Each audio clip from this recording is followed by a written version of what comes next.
দাজ্জাল কে? এটা ফেরেশতা নাকি জিন না মানুষ? কি এটাও একটা প্রশ্নের বিষয়। কিভাবে? দেখুন, আল্লাহ নবী সাল্লাল্লাহু আলাইহি ওয়াসাল্লাম বলছেন নূহ আলাইহিস সালামের সময়ও নূহ আলাইহিস সালাম তার কওমকে দাজ্জাল সম্পর্কে সতর্ক করেছেন। তার মানে পৃথিবীর সূচনা থেকে সে পৃথিবীতে ছিল এবং সে বের হবে শেষ জামানায়, এবং বের হয়ে সে তার অনুসারীদেরকে নিয়ে বিশ্বটাকে শাসন করবে। তার মানে অনেক লম্বা একটা হায়াত সে পেয়েছে। কোন জাতি এত লম্বা হায়াত পায় বলেন তো? কোন জাতি, মানব জাতি এত লম্বা হায়াত পায়? এই একটা মিস্টেরিয়াস ক্যারেক্টার দাজ্জাল। সে কি? তারপরে দেখুন, নবী সাল্লাল্লাহু আলাইহি ওয়াসাল্লাম একটা হাদিসের মধ্যে বলেছেন যে তাকে ওই তামিম দারির ওই দ্বীপে বন্দী করে রাখা হয়েছে। আপনারা হাদিসটা জানেন? দ্বীপে বন্দী থাকা অবস্থায় তাকে সাহাবীরা দেখেছেন অনেক বিশাল আকৃতিতে, ঠিক আছে? এবং সাহাবীদেরকে সে প্রশ্ন করছিল, তামিম দারিকে প্রশ্ন করছিল যে বাইসানের খেজুর বাগানে খেজুর কি ধরে? বলে হ্যাঁ ধরে। সে বলছে অচিরেই আর ধরবে না। তারপরে বলছে তাবারিয়া হ্রদে কি পানি আছে? সাহাবীরা বলছেন আছে। বলছে অচিরেই পানি থাকবে না। তোমাদের ওই উম্মি নবীর কি খবর? সাহাবীরা বলছেন যে তিনি মক্কা থেকে মদিনায় হিজরত করে এসেছেন, বদরের যুদ্ধ হয়েছে, বালতির মতো তার অবস্থা, একবার এদিকে পাল্লা ভারী হয় একবার এদিকে পাল্লা ভারী হয়। মানে বদরে জিতেছেন, উহুদে বিপর্যস্ত হয়েছেন। তখন এই ব্যক্তি বলছে যে তোমাদের জন্য উত্তম হবে ওই ব্যক্তির অনুসরণ করা। দাজ্জাল এই কথা বলছে, তোমাদের জন্য উত্তম হবে ওই উম্মি নবীর অনুসরণ করা। সাহাবীরা জিজ্ঞাসা করছেন আপনি কে? তো সে বলছে যে আমি হচ্ছি দাজ্জাল, আমাকে অচিরেই এখান থেকে মুক্ত হওয়ার অনুমতি দেওয়া হবে, তখন আমি এই পৃথিবীটাকে শাসন করব। তো এখানে সাহাবীরা যারা দেখে আসছেন তারা পরে ইসলাম কবুল করেছেন। তখন তারা মুসলিম ছিলেন না, খ্রিস্টান ছিলেন। কথা বুঝতে পারছেন? তাহলে এখানে আমরা তাকে একটা বিশাল দেহি দেখলাম, শিকল দিয়ে বন্দী। আবার নবী সাল্লাল্লাহু আলাইহি ওয়াসাল্লাম একদিন মদিনার মধ্যে উমর রাদিয়াল্লাহু আনহুকে নিয়ে হাঁটছেন, সহিহ মুসলিমে আছে। খবর পাওয়া গেল যে মদিনায় একটা যুবক ছেলে আছে, ইহুদি মায়ের সন্তান একটা যুবক ছেলে, যার চুলগুলা কোকড়ানো, চোখটা একটু ফোলা, যার আলামতগুলো দাজ্জালের সাথে মিলে যাচ্ছে। তখন নবী সাল্লাল্লাহু আলাইহি ওয়াসাল্লাম ওমর ইবনুল খাত্তাবকে নিয়ে ওদের বাসায় গেলেন। দেখলেন খেজুর বাগানে সে বসে আছে, মনোযোগ দিন। এবার নবীজি গিয়ে বললেন যে তুমি কি দেখো? সেই ছেলেটা বলছে আমি আরশ দেখি। আরশ বোঝেন? সিংহাসন। কোথায় তোমার আরশ? সেই ছেলে বলছে পানির উপরে। কোথায়? পানির উপরে। নবীজি বলছেন তুমি তো তাহলে শয়তানকে দেখো। নবীজি বলছেন তুমি কি বিশ্বাস করো যে আমি শেষ নবী? সেই ছেলে বলছে আপনি কি বিশ্বাস করেন যে আমি নবী? কি বুঝতে পারছেন কথা আমার? নবীজি বলছেন তুমি কি বিশ্বাস করো যে আমি শেষ নবী? সেই ছেলে বলছে আপনি কি বিশ্বাস করেন যে আমি নবী? উমর রাদিয়াল্লাহু আনহু তরওয়ালের খাপ খোলা সারা। তিনি বললেন যে ইয়া রাসূলুল্লাহ অনুমতি দেন, এর গর্দনটাকে নামাই দিই, বেয়াদব, আপনার সাথে বেয়াদবি করছে। তখন নবী সাল্লাল্লাহু আলাইহি ওয়াসাল্লাম বললেন দাআহু ইয়া ওমর, তাকে ছেড়ে দাও। যদি সে সত্যিকার অর্থেই দাজ্জাল হয়ে থাকে, তুমি ওমর তাকে হত্যা করতে পারবে না। কেন হত্যা করতে পারবেন না? কারণ দাজ্জালের নিহত হওয়া লেখা আছে ঈসা আলাইহিস সালামের হাতে। কার হাতে? ঈসা আলাইহিস সালাম যখন আসবেন, এই প্যালেস্টাইনের বাবে লুদ নামক জায়গায় দাজ্জালকে মারা হবে।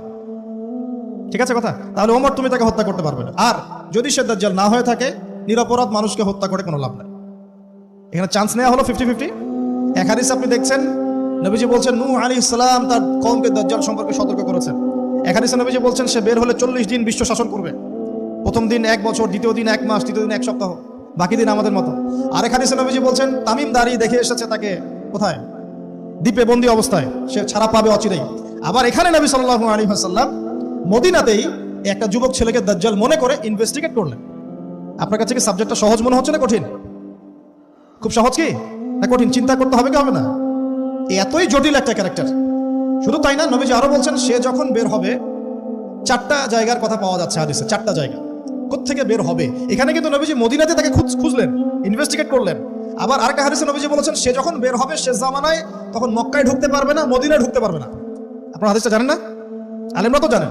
মক্কাতেও ঢুকতে পারবে না, মদিনাতেও ঢুকতে পারবে না। খোলা তরোয়াল নিয়ে ফেরেশতারা দাঁড়িয়ে থাকবে।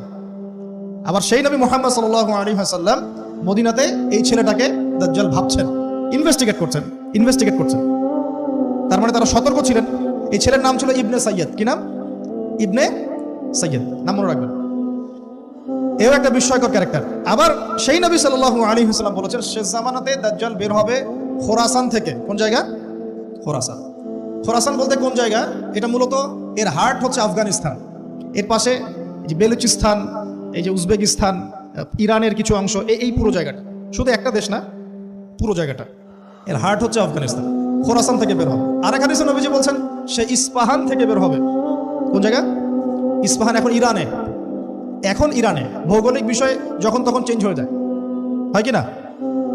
আগে কি ইরাক ইরান এরকম পার্ট ছিল? আগে কি এইভাবে এই 52টা দেশের ভাগ ছিল? লেবানন, জর্ডান, সৌদি আরব, ইরাক ইরান এরকম ভাগ ছিল না? এক অঞ্চল ছিল শাম, একটা হেজাজ, একটা নাজদ, এরকম আর কি ভাগ ছিল। তো এটা চেঞ্জ হয়। ওই হাদিসে আসছে ইস্পাহান থেকে একটাতে, আরেকটাতে আসছে ইরাক এবং শাম। ইরাক এবং শাম, শাম বলতে বোঝাচ্ছি এই পুরো প্যালেস্টাইন, লেবানন, জর্ডান, পুরো অঞ্চলটাই শাম। আর ইরাক তো আপনারা জানেন, ইরাক এবং শামের মাঝখানের একটা রাস্তা থেকে বের হবে। 3টা জায়গা। আরেকটা 4 নাম্বার খাল্লা নামে একটা জায়গা থেকে সে বের হবে। আর এই খাল্লা আপনি গুগলে সার্চ দিয়ে পাবেন না। গুগলের সাথেও দাজ্জালের অনুসারীদের একটা সম্পর্ক আছে, আপনার ফেসবুকের সাথেও আছে, প্রযুক্তিগুলোর সাথেও আছে, নিউক্লিয়ার ওয়েপেন্সের সাথেও আছে, বর্তমান ব্যাংকিং সিস্টেমের সাথেও আছে, এবং বর্তমান গ্লোবাল পলিটিক্যাল অ্যাফেয়ার্সের সাথেও দাজ্জালের অনুসারীদের সরাসরি সম্পৃক্ততা আছে। আমি বলি নাই দাজ্জালের সম্পৃক্ততা আছে, দাজ্জালের অনুসারীদের সরাসরি সম্পৃক্ততা আছে। এটা বোঝার জন্য আপনাকে সূরা কাহাফ পড়তে হবে। কেন সূরা কাহাফ? কারণ সূরা কাহাফ পড়লে আল্লাহ আপনার ভিতরের চোখ খুলে দিবেন ইনশাআল্লাহ। এখন আপনার ভিতরের চোখ বন্ধ। কেন বন্ধ? বিকজ আপনি প্রত্যেক জুমায় সূরা কাহাফ পড়ছেন না। যখন প্রত্যেক জুমায় সূরা কাহাফ অর্থসহ পড়বেন বা অ্যাটলিস্ট তিলাওয়াত করবেন, দেখবেন ইনশাআল্লাহ আল্লাহ আপনার ভেতরের চোখ খুলে দিবেন। তো দাজ্জাল সাবজেক্টটা কি জটিল মনে হচ্ছে না সহজ মনে হচ্ছে? জটিল। এখন এত জটিলতায় আমরা গেলাম না, আমরা সহজ জায়গায় থাকি। সহজ জায়গাটা হচ্ছে সে বিশ্বটাকে শাসন করবে, এবং ন্যায় বিচারের ভিত্তিতে শাসন করবে কি? উত্তর না, সে সারা বিশ্বে ফিতনার ফাসাদ সৃষ্টি করবে। যারা তাকে ফলো করবে সে তাদেরকে সমৃদ্ধি দিবে, যারা তাকে ফলো করবে না সে তাদেরকে দুর্ভিক্ষ দিবে। বলা হচ্ছে সে খোদা দাবি করবে, সে নিজেকে খোদা দাবি করবে, বলবে আমি মাসিহ। আমি কি? মাসিহ মানে ত্রাণকর্তা। তার মূল কাজটা তাহলে জুলুমের ভিত্তিতে সারা বিশ্বটাকে শাসন করা, এই তো। সে খোদা দাবি করবে, আপনি যদি মেনে নেন তাহলে তার জান্নাতে ঢুকবেন, যদি না মানেন তাহলে তার জাহান্নামে ঢুকবেন। তার জান্নাতে ঢোকা মানে হচ্ছে আসলে জাহান্নামে ঢোকা, আর তার জাহান্নামে ঢোকা মানে হচ্ছে আসলে জান্নাতে ঢোকা। যেমন একজন যুবক ছেলেকে সে পাবে রাস্তায়, যখন বের হবে ছেলেটাকে বলবে যে তুমি কি বিশ্বাস করো যে আমি আল্লাহ? সেই ছেলে বলবে যে না, আমি বিশ্বাস করি না। সেই ছেলেটাকে শুইয়ে দিয়ে করাত দিয়ে তাকে দুই ভাগ করবে, এটা হাদিসে আসছে। 2 ভাগ করে দেহের 2টা অংশ 2 দিকে ছুঁড়ে মারবে, এবং সে শক্তিশালী হবে, অনেক ফিজিক্যালি অনেক শক্তিশালী, অনুসারীদের দিক থেকে অনেক শক্তিশালী। পৃথিবীর সব নিয়ন্ত্রণ তার হাতে, ঠিক আছে? তার কাছে প্রযুক্তি, তার কাছে অনেক কিছু, মানে সবচেয়ে বড় ফিতনা, মানে সবচেয়ে বেশি শক্তিশালী, সবচেয়ে বড় মানে পাওয়ার, মিলিটারি পাওয়ার, সবচেয়ে বড় ইকোনমিক পাওয়ার, সবচেয়ে বড় মিলিটারি অ্যাফেয়ার্স, যা আছে সব। তো এর জন্য একটা যুবক ছেলেকে কেটে 2 পিস করে ফেলা কি এমন বিষয়? এখনই তো কত কি করা হচ্ছে, তাই না? আরে ভাই হচ্ছে তো, আমরা জানি তো। এই যে আমাদের প্যালেস্টাইনের একটা বাবাকে দেখলাম যে ছেলের শুধু হাত আর পা নিয়ে কান্নাকাটি করছে, মাথা নাই, বডি খুঁজে পাওয়া যাচ্ছে না। এখনই তো অনেক কিছু করছে ওর অনুসারীরা। তো সে যখন বেরোবে একটা যুবককে 2 পিস করে ফেলা কোনো বিষয়? একদিক এদিকে ছুঁড়ে মারবে, আর একদিক ওইদিকে। এরপরে আবার জীবিত করবে তাকে, আবার জীবিত করবে, মানে তাকে আল্লাহ পাক এরকম কিছু ক্ষমতা দিবেন মানুষকে পরীক্ষা করার জন্য। জীবিত করার পরে বলবে আমি তোমাকে মৃত্যু দেওয়ার পর জীবিত দিলাম, এখন কি জীবন দিলাম, এখন কি তুমি বিশ্বাস করো যে আমি আল্লাহ?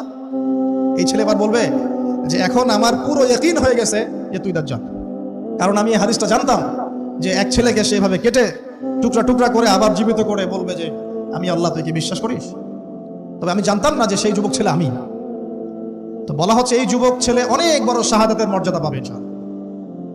তার মানে বোঝাতে চাচ্ছি সে এত শক্তিশালী হবে যে সে যা ইচ্ছা তাই করতে পারবে, যা ইচ্ছা তাই। এখন কি আপনারা দেখছেন না যে গাজাতে যা ইচ্ছা তাই করা হচ্ছে? যা ইচ্ছা তাই। ইচ্ছা হলো আপনার ঘরটা ভেঙে দিলাম, ইচ্ছা হলো আপনার মেয়েকে তুলে নিয়ে আসলাম, ইচ্ছা হলো আপনার ছেলেটাকে নিয়ে কারাগারে রেখে দিলাম, ইচ্ছা হলো রিমান্ডে নিয়ে নিলাম, ইচ্ছা হলো আপনার জমিটা দখল করে ফেললাম, ইচ্ছা হলো আকাশ থেকে একটা বোম ফেলে আপনার বাচ্চাকে হত্যা করে ফেললাম। যা ইচ্ছা তাই, যা ইচ্ছা তাই, কেউ কিছু বলার নাই। সবাই মিলে আমরা হয়তো এরকম ওয়াজ মাহফিলে 2-4টা কথা বলে রাগ ঝাড়তে পারি, আপনি একটু সাহস দেখালে মিছিল করতে পারেন, সেমিনার সিম্পোজিয়াম করতে পারেন, আরো বড় শক্তি থাকলে রাষ্ট্রীয় পর্যায়ে পর্যন্ত চাপ প্রয়োগ করতে পারেন, আরো যদি ইমানদার রাষ্ট্র হয় সে জাতিসংঘে গিয়ে একটা প্রতিবাদ করতে পারে। এই তো, এতটুকুই তো। সবগুলো মুসলিম রাষ্ট্র মিলে একসাথে হয়ে কি ওর বিরুদ্ধে যুদ্ধ করতে পারছে? সবগুলো মুসলিম রাষ্ট্র দরকার নাই, অ্যাটলিস্ট 2টা 4টা 5টা 10টা মুসলিম রাষ্ট্র কি একত্রিত হয়ে ওর বিরুদ্ধে যুদ্ধ করতে পারছে? তাহলে যা ইচ্ছা তাই সে করছে না। এবং এত মানবতা বিরোধী অপরাধ করার পরেও বড় বড় পশ্চিমা country, specially United state of America এসে বলে দিবে যে আমি আমার মিত্রর পাশে আছি, যা ইচ্ছা তাই করুক, আমি ওর পাশে আছি। এবং কথাগুলো তারা খুব ঠান্ডা মাথায় বলে, আমাদের মতো যে পলিটিক্যাল চিল্লা ফেলা করে কথা বলে। আমরা ওয়াজ মাহফিলে যে একদম চিল্লাচিল্লি করে গলা ফাটাই ফেলে দিই একদম, হ্যাঁ, মানুষের আবেগ বুঝে ওয়াজ করি, মানুষের আবেগ বুঝে ওয়াজ করি। জোরে জোরে বললে মানুষ জোরে জোরে ঠিক বলবে, আমার ভিউ বাড়বে। আদতে এগুলো কথা বলার আদব না, এগুলো কিন্তু কথা বলার আদব নয়। এখন বিষয়টা দেখুন, ঠান্ডা মাথায় বলে দিবে আমরা আমাদের মিত্রের পাশে আছি, তাহলে ও যা ইচ্ছা তাই করছে না? একটা ছোট রাষ্ট্র যদি যা ইচ্ছা তাই করতে পারে, দাজ্জাল করতে পারবে না? তাই মনে হয়? এখন সে এভাবে বিশ্বটাকে শাসন করবে। আপনি যদি মেনে নেন তাহলে আপনি সমৃদ্ধি পাবেন, না মানলে আপনাকে দুর্ভিক্ষ দিয়ে দিবে। একটা কওমের পাশ দিয়ে যাবে, বলবে তোমরা কি বিশ্বাস করো যে আমি আল্লাহ? বলবে হ্যাঁ বিশ্বাস করো। ব্যাস, এদেরকে সমৃদ্ধি, সোনা দানা হীরা জহরত যত খাজানা খনি আছে দিয়ে দিবে। একটা কওমের পাশ দিয়ে যাবে, বিশ্বাস করো আমি আল্লাহ, সে বলবে না আমরা বিশ্বাস করি না, তার ইমানদার। ওদের উপর বৃষ্টি বন্ধ হয়ে যাবে, দুর্ভিক্ষ।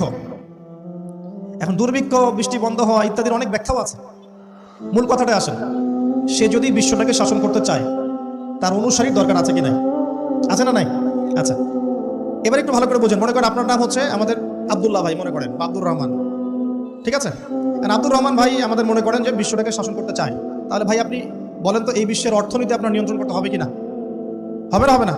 না নিয়ন্ত্রণ করে কি আপনি বিশ্ব শাসন করতে পারবেন? আচ্ছা, আপনাকে বিশ্বের এই পুরো গ্লোবাল অ্যাফেয়ার্স, পলিটিক্যাল অ্যাফেয়ার্সগুলো নিয়ন্ত্রণ করতে হবে কিনা? হবে কি হবে না? আচ্ছা, আপনাকে বিশ্বের মিডিয়াগুলো নিয়ন্ত্রণে রাখতে হবে কিনা? হবে কিনা? আপনাকে বিশ্বের বড় বড় অস্ত্রশস্ত্রগুলো নিজের করে মজুত করতে হবে কিনা? বিশ্বের সবচেয়ে দামি বিষয়গুলো যেমন অয়েল, গোল্ড, সিলভার, পেট্রোডলার, এগুলো আপনার নিয়ন্ত্রণে থাকতে হবে কিনা? থাকতে হবে। আচ্ছা, বিশ্বের অর্থনীতি থেকে শুরু করে, রাজনীতি থেকে শুরু করে, সমরনীতি থেকে শুরু করে, মিডিয়া, প্রযুক্তি, এগুলো আপনার নখদর্পণে থাকতে হবে কিনা? তার মানে দাজ্জাল যদি বিশ্ব শাসন করতে চায় তাকে এই প্রত্যেকটা বিষয়কে নিয়ন্ত্রণ করতে হবেই। এখন আমার প্রশ্ন, সে কাদেরকে নিয়ে বিশ্ব শাসন করবে? উত্তরটা হাদিস থেকে নিয়ে নেবেন। নবী সাল্লাল্লাহু আলাইহি ওয়াসাল্লাম বলেছেন, সে ইহুদিদেরকে নিয়ে বিশ্ব শাসন করবে। মুসলমানদেরকে নিয়ে না, বৌদ্ধদেরকে নিয়ে না, খ্রিস্টানদেরকে নিয়ে না, অন্য কাউকে নিয়ে না। কাদেরকে নিয়ে? এমনকি ইস্পাহান যে শহরটার কথা এসেছে, ওই জায়গাটার থেকেও 70,000 ইহুদি তার সাথে যোগ দিবে। কত হাজার? আরো যোগ দিবে এক শ্রেণীর মেয়ে। এক শ্রেণীর মেয়ের কথা আসছে, যাদেরকে আপনি ঘরে রাখতে পারবেন না, তাদের বাবা, ভাই, স্বামী মিলেও ঘরে বেঁধে রাখতে পারবে না, ছুটে ওর সাথে যোগ দেবে। এক শ্রেণী হচ্ছে ইহুদিরা, এক শ্রেণী এরকম মেয়েরা, আরেক শ্রেণী হচ্ছে কিছু মুনাফিক, যার অন্তরে সামান্য পরিমাণ নেফাকিও থাকবে, সেও শেষে ওর সাথে গিয়ে যোগ দেবে। মূল যোগ দিবে কারা? তাহলে মূল বাহিনীটা কাদেরকে নিয়ে গঠিত বলেন? আচ্ছা, এখন আপনি আমাদেরকে বলেন, এবার আমার দিকে তাকান, ফোকাস করেন, এখান থেকে আমরা আস্তে আস্তে আস্তে আস্তে একটা কনক্লুশন আসবো। দাজ্জালের ক্যারেক্টার বুঝেছেন, ওর ফাংশনটা কি সেটাও বুঝেছেন, কাদেরকে নিয়ে বিশ্ব শাসন করবে সেটাও জানলেন। এখন একটু লক্ষ্য করে দেখেন, আপনাকে আমি 2000 বছরের ইতিহাস এই 20 মিনিটে বলে শেষ করে দেব। কত হাজার বছর? 2000 বছর। ইহুদি কারা? ইহুদি আর বনু ইসরাইল কি এক? উত্তর না। ভালো করে কথাগুলো শোনেন, এগুলো বই পড়তে অনেক সময় লাগবে আপনার, এবং ঘাটাঘাটি করতে অনেক সময় লাগবে, খুব অল্প সময় বুঝে নেন। ইহুদি বনু ইসরাইল এক নয়। বনু ইসরাইল কাদেরকে বলা হয়? ইব্রাহিম আলাইহিস সালামের ছেলে, এক ছেলের নাম ইসমাইল, এক ছেলের নাম ইসহাক, ঠিক আছে? ইসমাইল আলাইহিস সালাম থাকেন মক্কায়, সেখানে তাকে কেন্দ্র করে একটা সভ্যতা। এই বংশে সর্বশেষ নবী মুহাম্মদ সাল্লাল্লাহু আলাইহি ওয়াসাল্লামের জন্ম। তার মানে আমরা বনু ইসমাইল। আমরা কারা? বনু ইসমাইল। আমরা মুহাম্মদ সাল্লাল্লাহু আলাইহি ওয়াসাল্লামের কওম, উম্মাহ। আর এইদিকে আরেক ছেলের নাম হচ্ছে ইসহাক, যিনি থাকেন ওই শামে, ওই প্যালেস্টাইনে, ওই জেরুজালেমে, ওই জায়গায়, ওটা শাম, ঠিক আছে? এবং ওখানে তিনি তার বংশ বিস্তার হচ্ছে। তার ছেলের নাম হলো ইয়াকুব। কি নাম? ইয়াকুব আলাইহিস সালামের আরেক নাম হলো ইসরাইল। ইয়াকুব আলাইহিস সালামের আরেক নাম কি? ইসরাইল।